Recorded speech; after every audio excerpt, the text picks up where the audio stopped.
Hey, yo, everybody's dealing with something, man. Whether it's personally, in the community, around the world, something's always popping off. But there's this one spot I heard about, man, this podcast, man. I heard that they keep it 100. Let me turn this on to see if I can find it.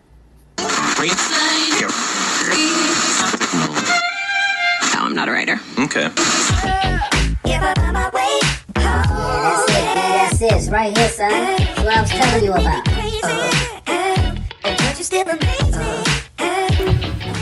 What's up, everybody? It's your boy Chosen Words, and welcome to the kickoff initial episode of the Just Say It podcast. As promised, we're going to kick things off with a bang for you right here today.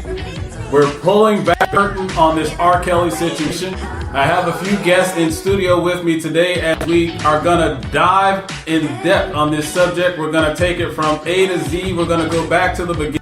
These things unfolded, see how it was overlooked, and see how things got to where they are today.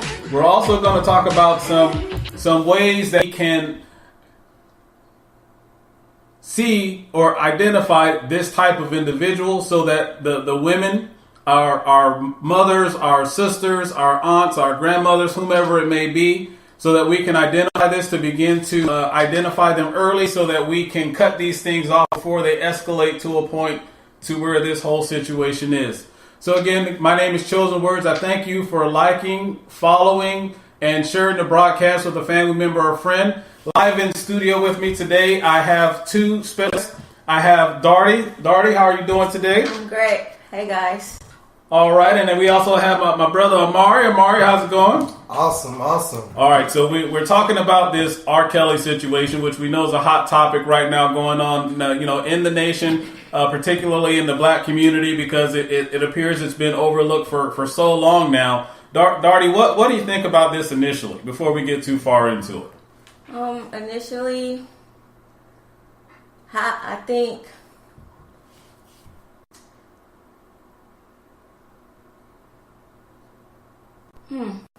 It's a lot, right?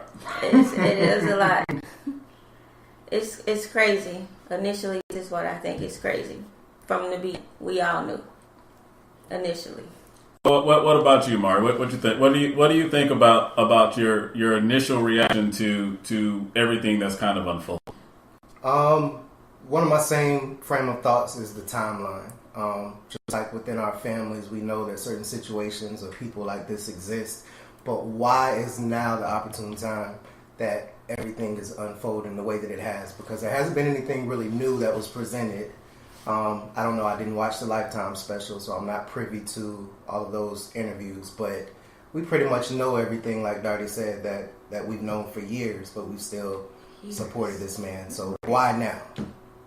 So let's go back to the beginning. Now, of course, everything there's not been any convictions or anything of that nature as of yet. So as of right now, we're talking about, as Mr. Kelly himself says, allegations. Mm-hmm. So let's go back to the beginning, and we all know that this supposedly began with Aaliyah. Mm-hmm. So, or as we were talking about, a little bit off set. It may even predate it. Mm-hmm. We don't know. But we know that he jumped onto the scene with, public announcement. The first album, R. Kelly and public announcement. Hey, Mr. DJ, we all heard it. Right. He blew up, and then, public announcement kind of disappeared. I kind of wonder what happened to that, too. But now, for reference points, everybody doesn't know these groups they heard to, because he does have a little bit more age on some of us, some of the newer fans. I know we're there. Listen, but everybody may not be just do your history, do your research. R. Kelly was public announcement. It was R. Kelly and public announcement when he first jumped onto the music scene. So age has nothing to do with it. Good music is good music. You know what I mean? So it's all good. So, so he jumped onto the scene, and, he was almost an instantaneous star. Right. That's true. So, when anyone who usually comes from the demographic, especially from our culture, we get presented and these doors open and all these opportunities arise, temptation comes. And if we're not acclimated or accustomed to having money and fame and attention, and access to things that we've never had before, you know, we're prone to, you know, get tied up in all of these things that go on, you know, in that arena. So, you know, Darty brought up something very, very interesting.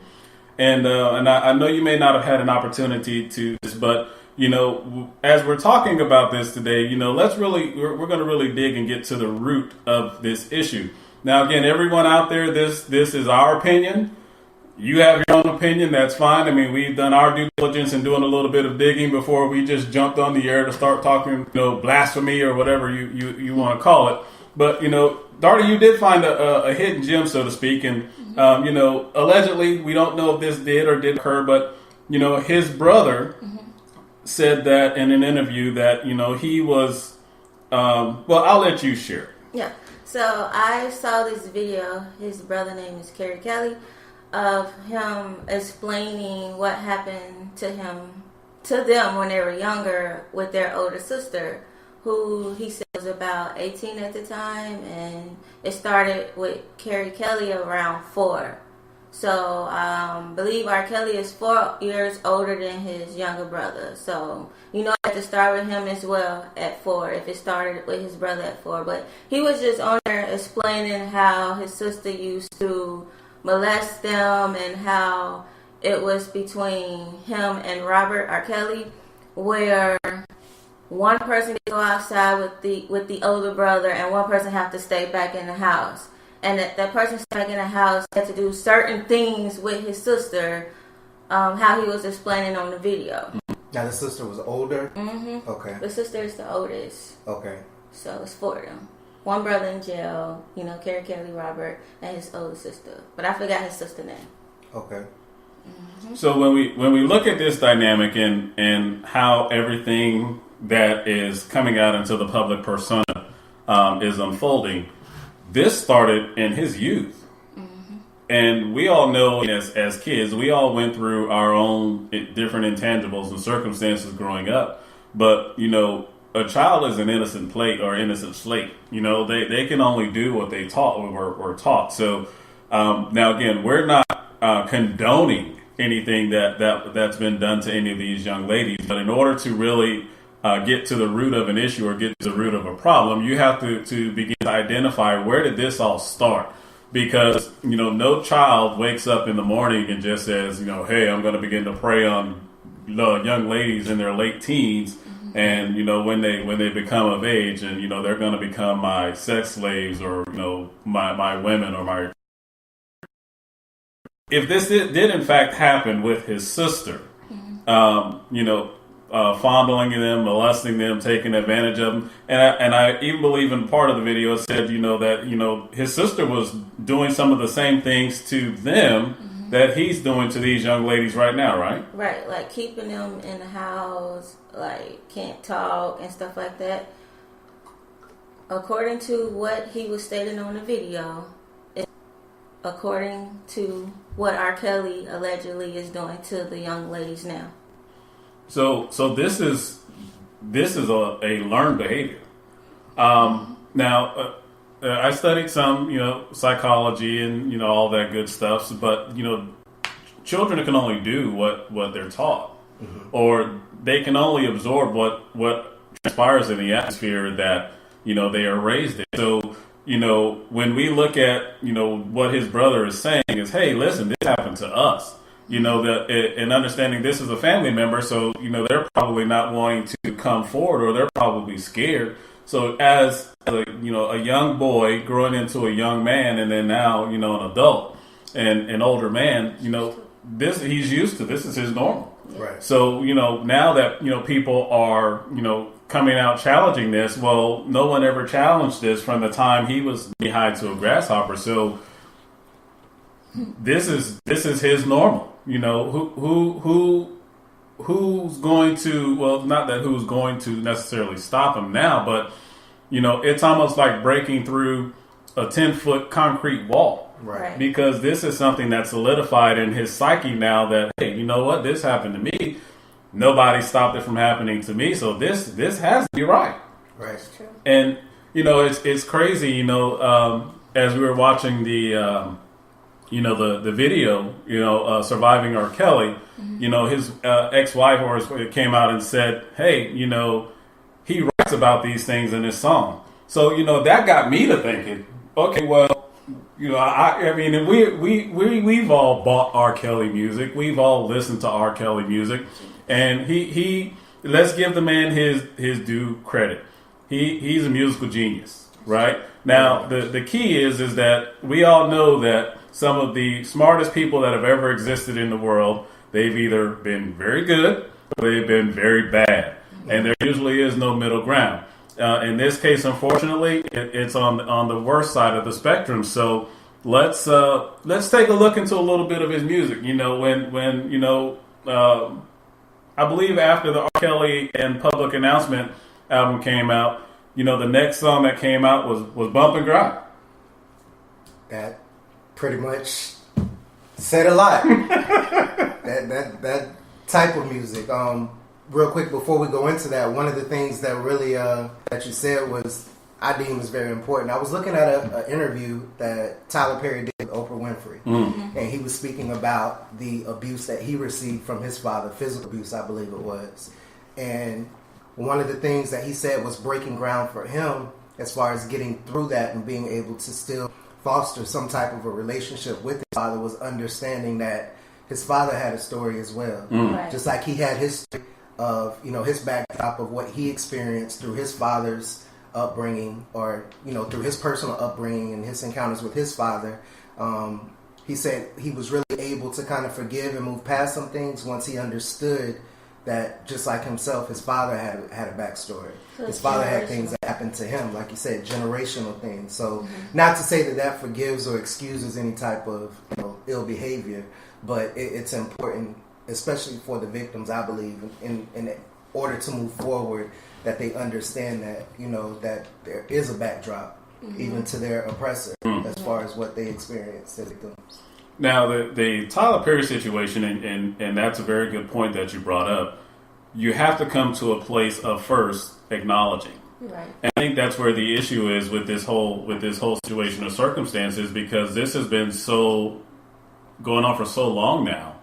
It's normal, and until there, it's almost like the AA. They say the first step is to admit it.